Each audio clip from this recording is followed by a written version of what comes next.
जो भुवन जो भुवन भुवन ब्लॉक और मोहनपाड़ा ग्राम पंचायत जो मोहनपाड़ा प्रसूति गृह निर्माण होता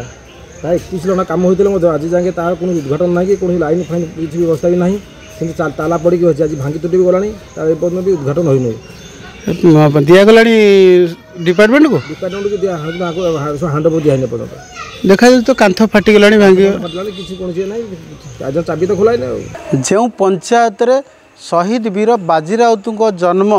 आज से ही पंचायत रे से ही शहीद नाम प्रथम नामित होइतिबा बाजी राउत स्वास्थ्य सहायक केन्द्र अवस्था आपण न देखिले जानीपर ना आपण को आम देखु से महुलपाड़ प्राथमिक स्वास्थ्य केन्द्र कथा ये महुलपाड़ स्वास्थ्य केन्द्रटी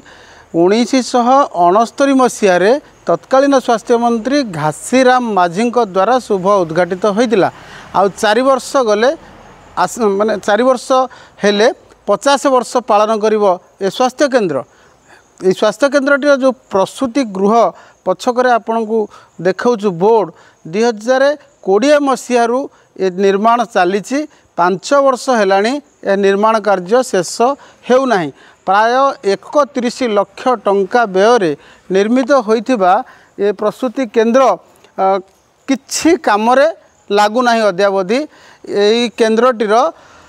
इलेक्ट्रिफिकेशन काम वर्तमान सुधा सरीना वर्तमान सुधा स्वास्थ्य विभाग को ठिकादार हस्तांतर करना आउ डाक्तरखाना इंचार्ज अच्छा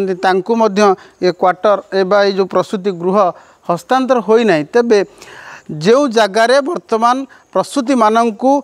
सेवा जोगे दि जाऊँगी आपण मैंने से जगह देखिले निश्चित भाव में आखि खुशी हो तार छातरू खंड खंड माने पत्थर बा सीमेंट पलस्तरा खसुची केतेबेले जन प्रसूति से जगार शोइथिबा समय खंड पत्थर पड़ी जे अवस्था कौन नहब ताहा सहजे अनुमेय